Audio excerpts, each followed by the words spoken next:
Hello and welcome to Prudent IAS One Stop Solution for all the competitive exams।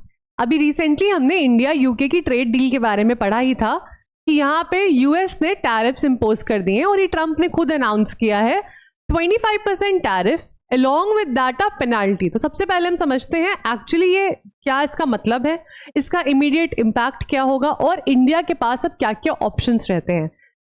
25% tariff का मतलब simply ये है, अगर हम कोई सामान 100 रुपए का खरीद रहे हैं, ठीक है, इस पे 25% टैरिफ लग जाएगा तो ये हो जाएगा 125 रुपए का, सीधे सीधे महंगा हो गया। प्लस पेनाल्टी भी आएगी जो कि अभी पता नहीं कितनी पेनाल्टी लगेगी।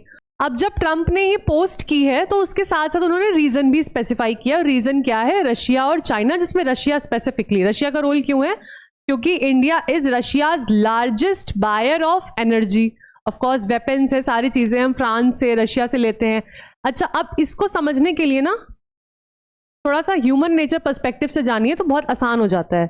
हमारा चाइना से लड़ाइयाँ हो रही थी, डोकलाम इश्यूज हो रहे थे, ठीक है, चाइना के साथ हमारी नहीं बन रही थी। सबसे ज्यादा खुश कौन था? यूएस से खुश था, ठीक है। तब यूएसए ने हमारे साथ में एक बढ़िया सा टाई अप कर रखा था कि वी आर हैप्पी। बट अब क्या हो रहा है? Now India is resolving the issues. India चाह रहा है कि जो चाइना के साथ उसकी जो भी दिक्कतें हुई थी वो ठीक हो जाए, एक नॉर्मल पेस पे एटलीस्ट चीजें स्टार्ट हो जाए, स्पेसिफिकली ट्रेड और सारा कुछ। तो यूएसए को ये तो खटक ही रहा है। इंडिया का हमेशा से रशिया के साथ एक अच्छा रिलेशन रहा है, ठीक है, एनर्जी हो, वेपन्स हो, बहुत सारी चीजें। और यूएस और रशिया तो 36 का आंकड़ा है, तो इनको ये तो बिल्कुल भी नहीं सुहाता। स्पेसिफिकली कोट किया गया कि यूक्रेन रशिया वाला जो भी एंगल चल रहा है उसकी वजह से, जो इन शॉर्ट जितनी भी कहानीबाजी बोली गई है, यूएसए है सबसे बड़ा सौदागर वेपन्स का, ठीक है।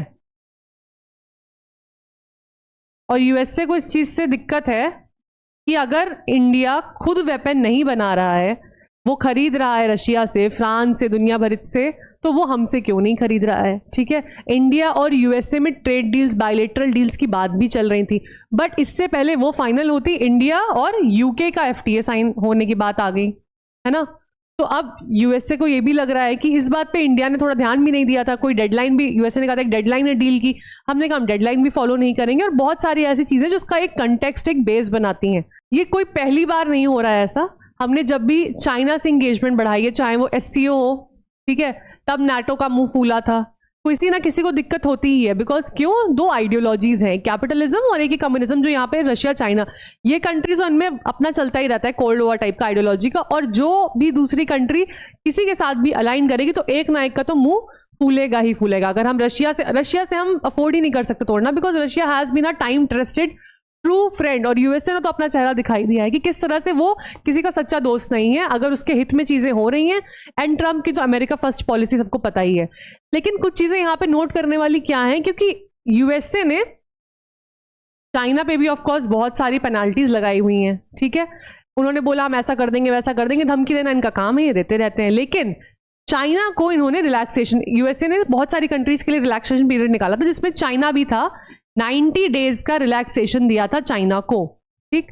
अब वो 90 डेज का रिलैक्सेशन बढ़ाते जा रहे हैं यूएस वाले। तो क्यों यूएस जो है चाइना पे इतना स्ट्रिक्टली इंपोज नहीं कर पा रहा है? इसका रीजन सिंपल सा ये है कि चाइना की बहुत ही बड़ी पावर है।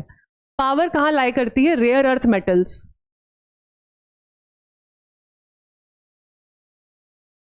ठीक। अब यूएसए डिपेंडेंट है चाइना पे फॉर रेयर अर्थ मेटल्स। जब भी आप दो कंट्रीज के बारे में बात कर रहे हैं, जियोपॉलिटिक्स की बात कर रहे हैं, आपको क्या देखना है? सबसे पहले कौन से इंपोर्ट आइटम्स हैं उनके, कौन से एक्सपोर्ट आइटम्स है। उससे आपको उनके वीक पॉइंट्स पता चल जाएंगे कि अच्छा ठीक है, ये चीज नहीं इनके पास है, वो सेमीकंडक्टर हो गया, कोई भी चीज इंडिया चाइना स्पेसिफिकली, या यूएस चाइना का अगर हम पढ़ रहे हैं तो रेयर अर्थ मेटल्स निकल के आता है कि इसलिए यूएसए को पता है हम चाइना से ज्यादा स्ट्रिक्टली डील नहीं कर सकते हैं। तो चाइना, जिसने इसको मेंशन भी किया है कि चाइना और रशिया से आप ठीक हो रहे हैं इसलिए हम आपको पेनाल्टी लगा रहे हैं, उससे खुद तो निपट ही नहीं पा रहे हैं because of rare earth metals. अब इसका सीधा सीधा एक इम्पैक्ट क्या आया है? बहुत ही इमीडिएट जो इम्पैक्ट आ गया, डॉलर वर्सेस रुपी अगर हम देखें तो रुपी गिरने लगा है, ठीक है। क्यों? ये क्यों हो रहा है? इसके पीछे का रीजन सिंपल सा ये है, जब भी दो कंट्रीज के बारे में कोई भी ऐसी स्टेटमेंट्स आती हैं, ऐसा लगता है कि अब चीज़ें थोड़ी सी बिगड़ने वाली। जब तक सब अच्छा चल रहा था, इन्वेस्टमेंट्स हो रहे थे, आपको पता होगा नेटफ्लिक्स है, माइक्रोसॉफ्ट है, गूगल, बहुत सारी ऐसी चीज़ें हैं जो इंडिया में ही है, उनका सबसे ज़्यादा यूजर बेस इंडिया से ही है। लेकिन जब कोई ऐसी नेगेटिव एक चीज़ आ जाती है जो लगता है ट्रेड हैम्पर हो सकती है, रिलेशंस में दरार आ सकती है, तो सबसे पहले जो यूएस के इन्वेस्टर्स हैं जिन्होंने इंडिया में पैसा इन्वेस्ट करा हुआ है, वो क्या सोचते हैं, कुछ भी हो सकता है, अपना पैसा फटाफट यहाँ से निकालो। आपने जब ये रुपीस का डायमेंशन, रुपी डॉलर वगैरह पढ़ा होगा, तब भी आपको पता होगा कि जब ऐसा कोई पैनिक क्रिएट हो रहा है, अब ये क्या कर रहे हैं, अभी पैसा अपना रुपी को कन्वर्ट कर रहे हैं। कन्वर्ट कैसे करेंगे, कहेंगे मेरा डॉलर मुझे वापस करो, ठीक है। तो डॉलर की डिमांड बढ़ रही है कि आप रुपी नहीं, आप मेरे डॉलर वापस कीजिए, मैं वापस लेके जा रहा हूँ, पता नहीं यहाँ तो कब क्या हो जाए। जब डॉलर की डिमांड बढ़ेगी तो रुपी का गिरना तो तय है। तो ये एक इमीडिएट इम्पैक्ट ऑलरेडी देखा जा चुका है। जिस दिन ये अनाउंसमेंट हुई थी उसी के अगले दिन से ये इम्पैक्ट देखा गया है। इस सिनेरियो में what are the options available for India? Of course India ने बोला है कि we will look into this, उसको डिटेल्ड स्टडी करेंगे, फलाना ये वो, बट एग्जाम पर्सपेक्टिव से और ऐसे भी नॉलेज पर्सपेक्टिव से अगर आपको जानना है, पहला ऑप्शन क्या होता है? देखिए, इंडिया को सिर्फ एक हम यूएस पे ही डिपेंडेंट नहीं, हमने बहुत सारे ऐसे ऑर्गेनाइजेशन, स्पेसिफिकली बात की जाए ब्रिक्स की, ठीक है। सेकेंडली हम बात कर सकते हैं G20, या फिर टोटली अगर हम बात करें साउथ साउथ कॉपरेशन, जो ग्लोबल साउथ की हम बात करते हैं। तो अब ये सही टाइम है कि अगर हमें लग रहा है यूएस जैसे देश जो सिर्फ दिखावे के फ्रेंड्स हैं, हमको अपना एंगेजमेंट यहाँ पे बढ़ाने की ज़रूरत है। अगर ये स्ट्रेंथन हो जाएगा तो ऑफकोर्स हमारी डिपेंडेंसी, और जब तक कोई बंदा किसी पे डिपेंडेंट है तभी तक आप उसको एक्सप्लॉइट कर सकते हो। अगर हमारी डिपेंडेंसी डाइवर्सिफाई हो रही है, हम और कंट्रीज में एंगेज हो रहे हैं, तो एक तो ये फेजिबल ऑप्शन रहता ही रहता है, but again this will take time. तो नेक्स्ट ऑप्शन, जस्ट अभी मैंने मेंशन किया था, बहुत सारी companies, Google, Microsoft, Netflix etcetera, ये सारा का यूजर जो बेस है वो है मेनली इंडिया। इनको सबसे ज्यादा कौन यूज करता है? इंडियंस। तो ऑफ कोर्स एक हम स्ट्रिक्ट रिटेलिएटरी मेजर की तरफ भी जा सकते हैं, जिसमें हम टेम्परेरी पेनाल्टीज, टेम्परेरी बैन भी ला सकते हैं, ठीक है।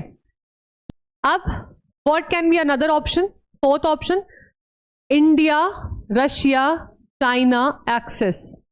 अब हमें दिख रहा है कि यूएस से हमें दिक्कत हो रही है, तो हमारे पास और ऑप्शंस भी अवेलेबल हैं, जो है रशिया और चाइना। और जब हमारे एक्सटर्नल मिनिस्टर चाइना गए थे तब ये बात भी हुई थी, चाइना ने बोला था that we must revive the RIC, that is Russia, India, China, क्योंकि रशिया और चाइना को भी इक्वली पता है India is an emerging super power, और ये एक्सेस अगर इंप्रूव हो रहा है तो ऑफकोर्स यूएसए को इसका इम्पैक्ट दिखेगा ही दिखेगा। तो एक ये पॉइंट है जो हम कंसीडर कर सकते हैं, that is improving the India, Russia, China axis. Fifth, अब चाइना का हमने कैसे देखा कि चाइना के पास इतनी पावर है कि यूएस उस पर पेनाल्टीज नहीं लगा सकता because of the rare earth metals. India can explore, but again all the weak points, but क्या हमारे पास एक्चुअली कोई ऐसा है एरिया? नहीं है, क्योंकि चाइना, देखिए चाइना समय से पहले चलता है, ठीक है, और हम क्या काम करते हैं, हम जब कुछ चीजें हो जाती हैं उसके बाद we are very late in these things. China को पता होता है इमर्जिंग टेक्नोलॉजीज कौन कौन सी आ रही हैं, क्या इस चीज़ का क्या, हाइड्रोजन का क्या रोल रहेगा, AI का क्या रोल रहेगा, और वो 10 साल पहले से ही कंसिस्टेंटली उस पर। हम क्या करते हैं, हम हर चाय की टपरी पे जाएंगे और इस बारे में बात करेंगे, आज से 10 साल बाद ऐसा होगा, वैसा होगा, ये होगा, बट उस पर ब्यूरोक्रेसी, गवर्नेंस में, पॉलिसी में काम ज़्यादा नहीं करते। Although we have started diversifying, for example Latin America का अगर हम देखें, जो साउथ साउथ कॉपरेशन में भी आ जाता है, तो लैटिन अमेरिका है या अफ्रीकन नेशंस हैं बहुत सारे। अफ्रीका में जो सडन इंटरेस्ट जो हमारा डेवलप हो गया है उसका रीज़न यही है। क्या रीज़न है? अगर हम कोई कंट्री का कोई विजिट कर रहे हैं, हमारे एक्सटर्नल मिनिस्टर्स जा रहे हैं, प्राइम मिनिस्टर जा रहे हैं, क्यों जा रहे हैं? तो हमें देखना पड़ेगा सबसे पहला वहाँ पे मिल क्या रहा है, what are the minerals available. क्या पता उस मिनरल्स के लिए हम जा रहे हो, या कोई एक स्पेसिफिक पॉइंट तो जरूर है, कल्चरल पॉइंट हो सकता है। यही पॉइंट है अफ्रीका में इंटरेस्ट का, बिकॉज अफ्रीका में बहुत सारे मिनरल्स हैं। लेकिन प्रॉब्लम क्या है अफ्रीका में, ये मिनरल्स जो मिलते हैं वो रॉ है वहां पे। जैसे कि आपने मिट्टी को डक किया, आपको इतनी सारी मिट्टी मिल गई, and that is what we will get in Africa, but उसको आप यूज तो नहीं कर सकते ना, उसमें से आप मिनरल्स कैसे एक्सट्रैक्ट करेंगे? एक्सट्रैक्ट का पार्ट आता है प्रोसेसिंग में। जब आप इंडस्ट्रीज पढ़ते हैं, एक्सट्रैक्शन के बाद you will process it and then it will lead to manufacturing etcetera. तो the processing sector comes with China. China का प्रोसेसिंग बहुत ज़्यादा हाईटेक है, इम्प्रूव्ड है, इसीलिए रेयर अर्थ मेटल्स की भी अगर बात की जाए जो पाए जाते हैं अफ्रीका में भी, बट उसको प्रोसेस कौन करता है? चाइना, और चाइना से ही फिर आगे जगह वो सप्लाई होते हैं। तो ऑफ कोर्स ये एक ऐसा डायमेंशन है जो इंडिया के लिए हाल में मुश्किल हो सकता है, बट अगर हम अपनी ब्यूरोक्रेसी, गवर्नेंस, पॉलिसीज या सोच को इस तरह से अलाइन करने लगे as per the Chinese model, because no matter कोई हमारा दुश्मन है, दोस्त है, जहां से भी हम कोई अच्छी एक टेक्नोलॉजी, अच्छी एक अप्रोच, अच्छा गवर्नेंस का एक मॉडल डिराइव कर सकते हैं, we must derive and devise our policies as per that. So this is an option that can be considered. And of course sixth one, because ये सारे ऐसे हो गए जो एक पेनाल्टीज हो गई, हम सोच सकते हैं, कर सकते हैं, that can B explore, but in सबसे यूएस को थोड़ा बुरा ही लगेगा. तो एक ऑप्शन तो ऐसा होना ही चाहिए जिसमें हम पहले एक डिप्लोमेसी, क्योंकि देखिए जो ट्रंप ने ये अनाउंसमेंट की है ना, इसमें भी नेगोशिएशंस के लिए ओपन है, ये चीज बोली गई है.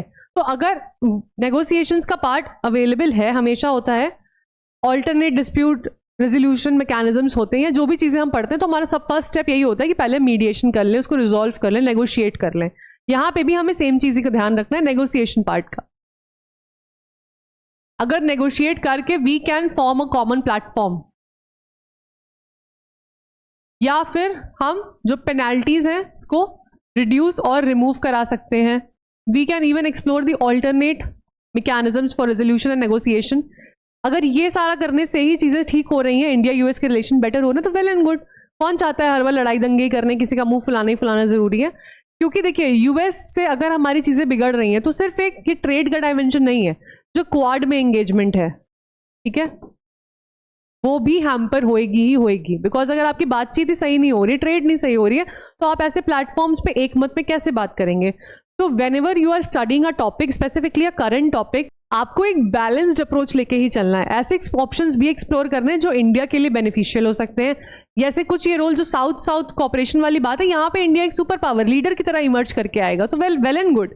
जो रशिया चाइना एक्सिस है उसको भी एक्सप्लोर करना जरूरी है, बिकॉज हमेशा हमें क्या प्रमोट करना चाहिए? वॉर नहीं, ऑफ कोर्स पीस. और जितनी भी कंट्री से हमारा बेटर रिलेशन होगा, हमारे एक्सपोर्ट्स, हमारा ट्रेड डाइवर्सिफाई होगा. जब मैंने ट्रेड के बारे में बताया था, मैंने कहा था यही दिक्कत होती है ट्रेड के साथ, कि अगर आपने उनके पसंद से चल रहे तब तक तो ठीक है, जिस दिन आप पसंद से नहीं चल रहे, उनका मुंह फूला, वो ऐसे ही हरकतें होती हैं. तो this is a developing topic, इसमें हमें आगे देखना पड़ेगा what will be the major impacts, India किस तरह से रिस्पॉन्ड करता है. एंड यूपीएससी स्टूडेंट्स के लिए तो बहुत ही ज़्यादा इंपॉर्टेंट हो जाता है ऐसे डेवलपमेंट्स पे नजर रखना. इसीलिए मैं कहती हूँ newspaper reading is of extreme importance. अगर आप मंथली मैगजीन्स पढ़ रहे हैं, तो फॉर एग्जाम्पल ये न्यूज़ जब पूरी कंप्लीट हो जाएगी, हर मंथ में उसका एक पैराग्राफ आ जाएगा कि ऐसा ऐसा हुआ. बट आप अगर इसे रोज पढ़ रहे हैं, देख रहे हैं क्या क्या चीजें हो रही है, कब बायलेटरल ट्रेड्स की बात हुई थी, किस तरह से ट्रम्प टैरिफ्स इंपोज कर रहे हैं, कब शायद हमें रिलैक्सेशन मिले या उस पर क्या क्या हो, तो एक स्टोरी लाइन डेवलप होती है. And that way it's easier to recall and remember the points. So this is it for today. We will be back with another interesting video with a simplified version of the current affairs. Thanks for watching.